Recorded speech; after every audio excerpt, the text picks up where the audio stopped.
I have a stutter. So I hope you like suspense. In fact, if you have any plans in the next 48 hours, cancel them. If, by the way, you are watching this on the internet, don't worry, your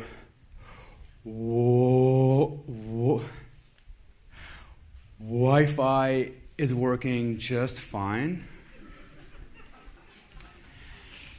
I'll also mention that I am using a breathing technique to control my stuttering. Hence why it sounds like I just ran a marathon. While I am able to joke about this now, I used to be incredibly insecure about being different. Growing up in Lebanon, I avoided speaking and people almost entirely out of the fear of being judged for being different. And then, in the past 3 years, everything changed. I became a professional speaker, and I performed stand-up comedy in 3 continents and 3 languages. I actually stutter in 6 different languages. Thank you. I stutter in English,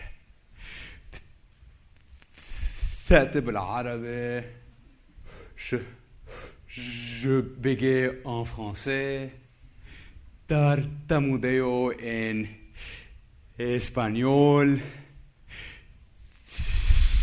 tenho uma gagueira em português, e vgamatsko simcha yerenov. It's as if I'm on a mission to test people's patience internationally.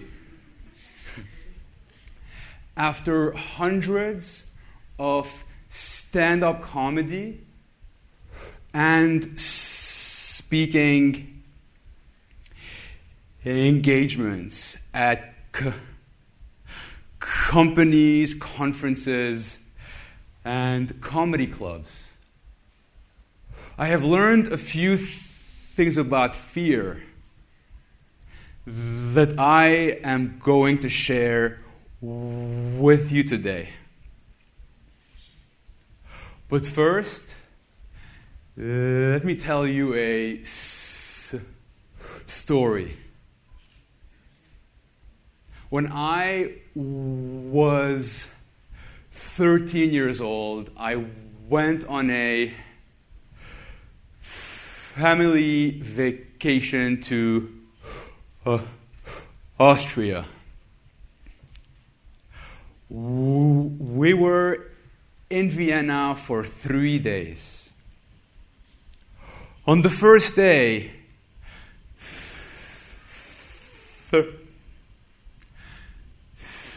13-year-old me sees this girl with red hair, and he finds her adorable.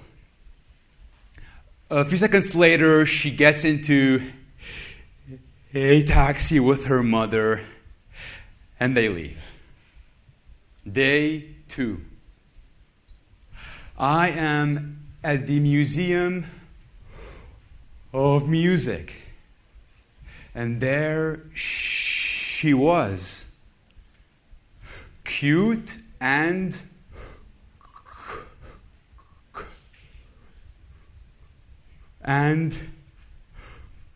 cultured. My teenage self had excellent taste.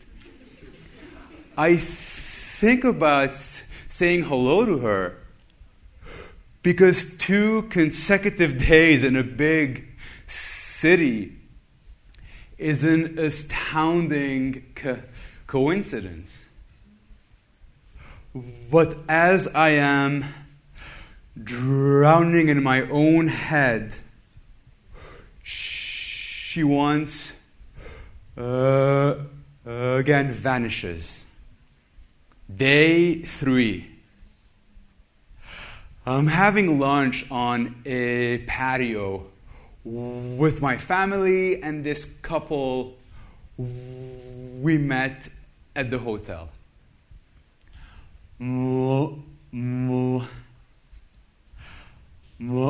My father proceeds to tell them all about the girl with the red hair. And as would any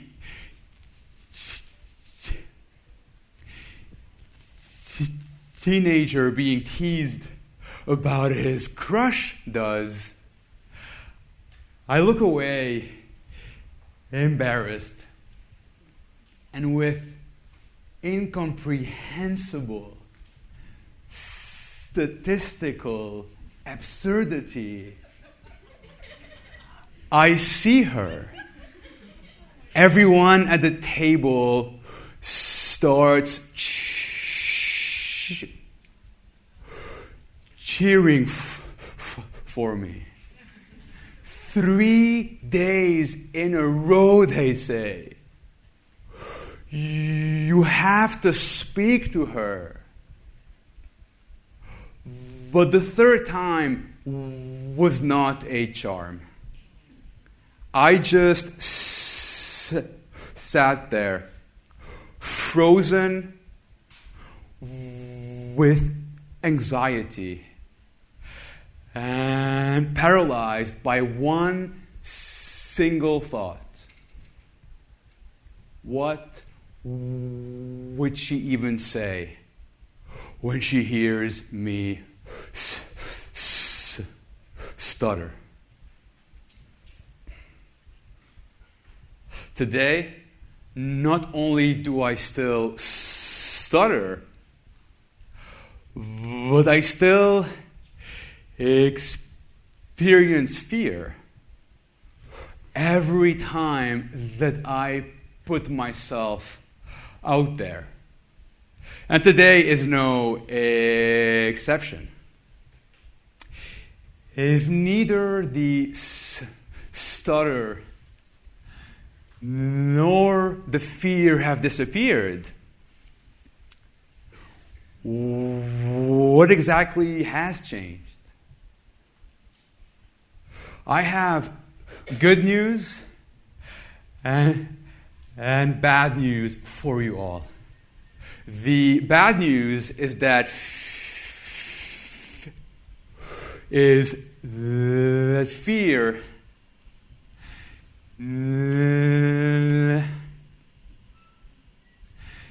never goes away. The good news is that fear never goes away. If we know that something is a constant, Why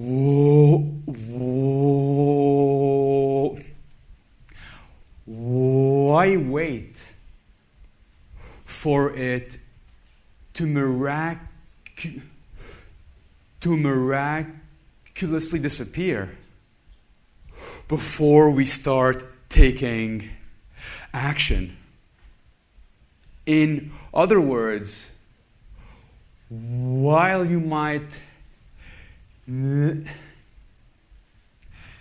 never get rid of your fear, you can drastically change your relationship with it. Fear and action are not mutually exclusive. Fear and action can coexist. If I could go back in time and talk to my old self, I would tell him 3 things. 1, it's okay to be different. Own what makes you unique. That's a big part of what diversity and inclusion is all about. The sooner we accept who we are, the more liberated we feel to express our authentic selves with the world. 2, use fear as a compass that will guide you where you need to go. Whereas fear acted as a roadblock that held me back in every way imaginable today, that same exact fear acts as a trampoline that propels me forward. In the words of the Stoic philosopher Marcus Aurelius, the impediment to action advances action. What stands in the way becomes the way.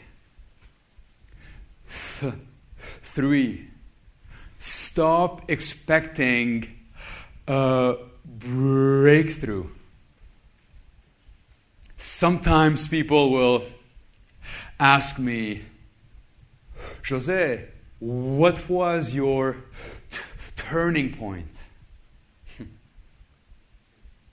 That question is based on the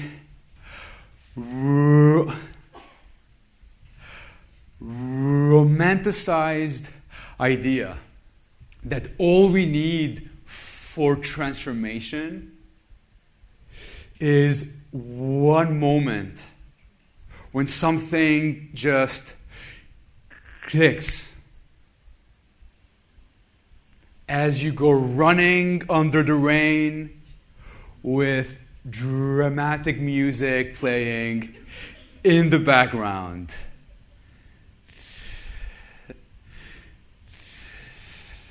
Thanks, Hollywood.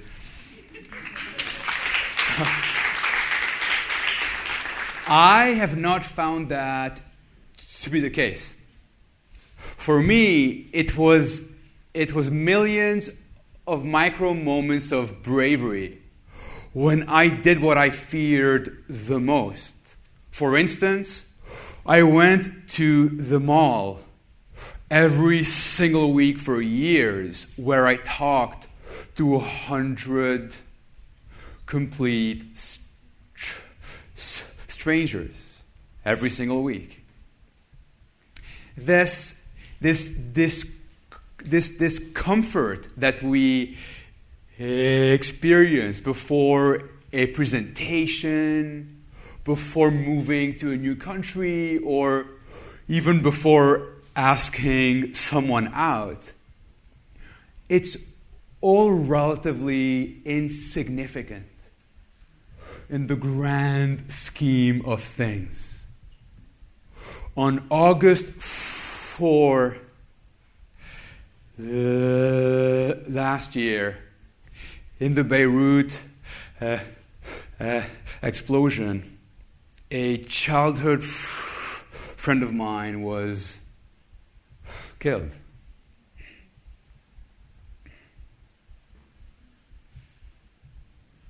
We have the luxury of being alive.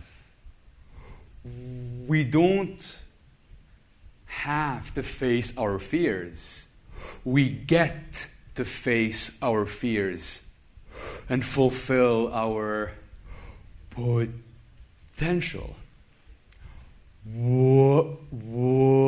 Whenever we are about to do something uncomfortable, we must contextualize.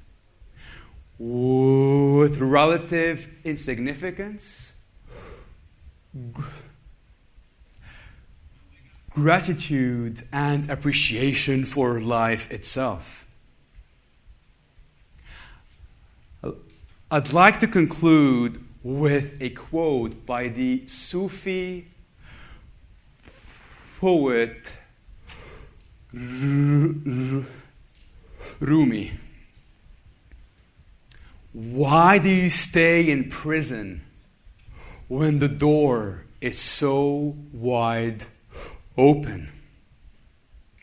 You might have your own inner stutter that is holding you back. When will you set yourself free? Thank you. Thank you.